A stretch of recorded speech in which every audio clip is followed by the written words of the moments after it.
All right, good evening. This is our Unit 3 team video. My name is Lynn Bridges. I'm here with Savannah Barrett, Lisa Byron, and Steve Castile. We're going to start talking about some of the important developments in education technology for K-12 education. Starting off with Bring Your Own Device, which is a thing that they have implemented where kids can bring their own iPads and phones and use those in the classroom. They have maker spacers, which is a form of workshop that people come together in school libraries and different facilities and use different technologies together. And 3D printing, which is a new form of technology that a lot of people can use in the classroom, especially in math and geometry, where as math teachers, they could print out formulas and graphs for these students and other important essential items. There's also the adaptive learning technology. I think that's really interesting because, as Savannah mentioned in a previous video, she's doing a thing with Dreambox in her class. And recently I received a message from my son's kindergarten teacher that they are starting to implement Dreambox in their kindergarten class, and that they are asking parents to start using that at home to help the students get ahead in their math portion of their coursework. Also with the digital badges, I thought that was kind of interesting that they would implement that technology as a kind of an incentive for children to do their work. The more work they do, the more badges they earn. I thought that was interesting to the point that, okay, this is great. You know, this is a way to get the kids started to go and do work, but I also wasn't sure how well that would work, because are the kids actually doing the work and reading the work, or are they just doing it just to earn these badges? Also, we looked at the wearable technology, which everybody knows what a Fitbit is. So that's part of the new wearable technology. The Samsung phones, phone watches, the new Apple watches, those were pretty neat that they talked about. And also, I did not realize that Leapfrog made a wearable wristband for children as well, and they use that as an incentive to get children to go outside and be active. And the more active they are, the more virtual reality pets that they can earn for their Leapfrog. So I thought that was pretty interesting as an incentive to get them outside and playing. Wow, I didn't know all that.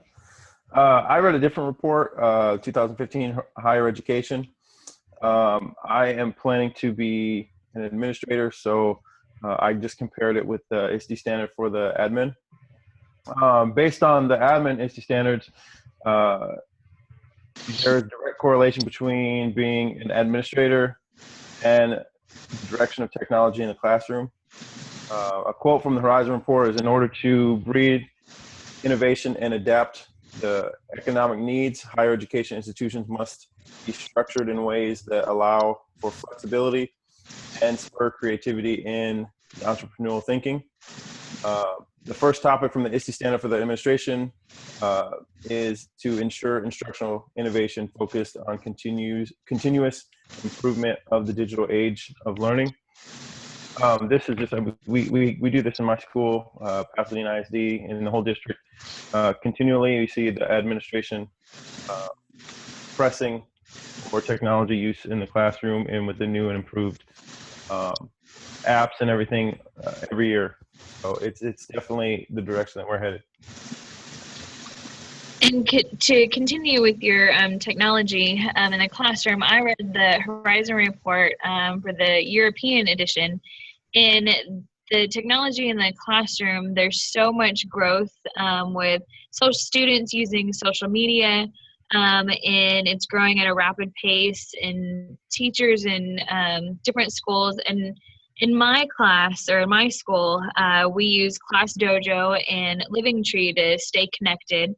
And then the mid-range, or the increasing focus on open educational resources, is the goal of the OER is for every teacher, student, and policymaker to have access to different information and what is put in this area, because I can't count the times that I've tried to find a resource, couldn't find it, or didn't have the money to purchase it because it was so expensive.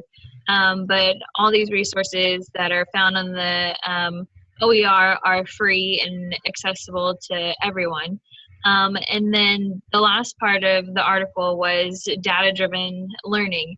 In the Dreambox program that Lisa was talking about earlier, I have started to use the data from that to actually drive my making small groups and to drive my instruction for students. And so I